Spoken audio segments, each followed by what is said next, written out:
کہ اللہ رب العالمین کو چار کلمے بہت پسند ہے، چار جملے ایسے ہیں جن کو اللہ رب العالمین بہت زیادہ محبوب رکھتا ہے۔ آگے نبی صلی اللہ علیہ وسلم نے نمبر کے حساب سے ان چار کلمات کا ذکر کیا، سبحان اللہ، لا الہ الا اللہ، الحمدللہ اور اللہ اکبر۔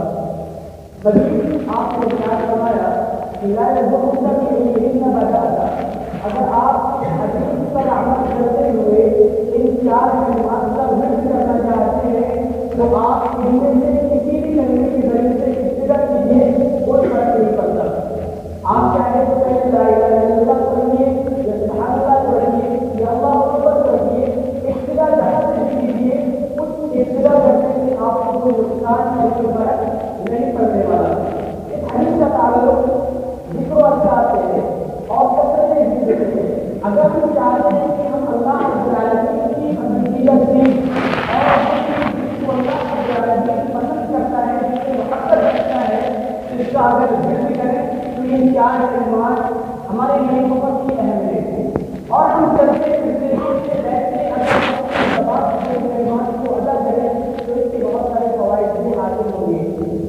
حضرت جابر بن عبداللہ رضی اللہ تعالیٰ عنہ بیان کرتے ہیں، قلنا اذا سألنا كبرنا واذا نزلنا كبرنا، جب ہم لوگ اوپر کی طرف یعنی کسی بلندی پر چڑھتے تھے تو اللہ اکبر کہا کرتے تھے، اور جب بلندی کرتے تھے تو سبحان اللہ کہا کرتے تھے۔ آج اس شہر کے اندر، دہلی کے اندر ہر شخص ایسی جگہ پر رہتا ہے جہاں ہم کو سیڑھیوں پر چڑھنے کی ضرورت ہوتی ہے۔ آج ہمارے یہاں بھی سیڑھیوں کا رواج ہے۔ اگر ہم اس حدیث پر عمل کرنے کے لیے اپنا ایک طریقہ بنا لیں، اگر اس حدیث کو اپنی زندگی کے اندر نافذ کر لیں اور جب بھی ہم اوپر چلیں اللہ اکبر کہتے ہوئے چلیں اور جب بھی نیچے اتریں سبحان اللہ کہتے ہوئے اتریں، کتنی اچھی بات ہے۔ ہماری زبان بھی ذکر و اذکار سے اتر رہے گی اور یہاں پر جو حدیث ہے اس پر بھی اچھا سا عمل ہم کر سکتے ہیں اور بہت ہی آسان طریقے سے عمل کر سکتے ہیں۔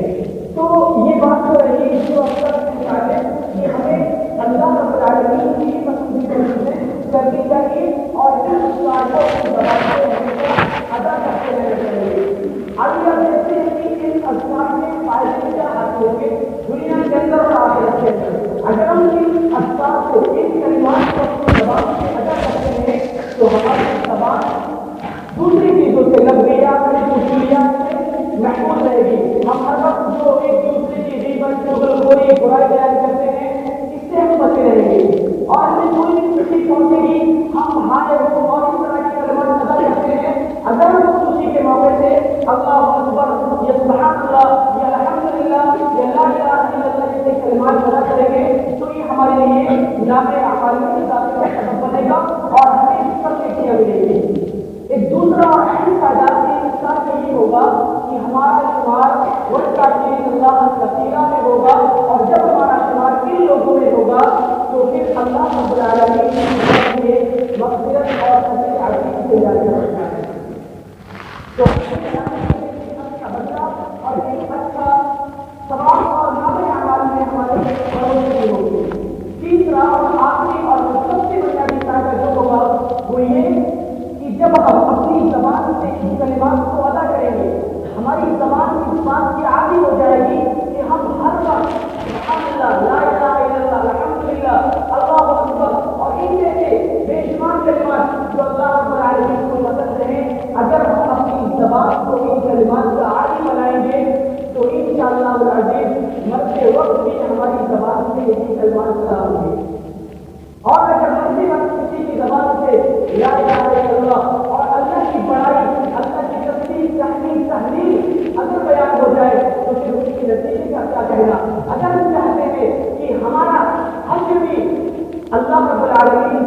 ان لوگوں میں ہو جو اللہ کے محبوب بن گئے ہیں اور ہماری زبان کے آخری وقت میں مرتے وقت بھی کلمے کا برد ہو اور یہ کہتے اللہ کے محبوب کلمات ہماری زبان سے نکلے تو ہم اپنی زبان کو ذکر و اذکار کا عادی بنائیں، ان جیسے کلمات کو اپنی زبان پر ہمیشہ جاری و ساری رکھیں۔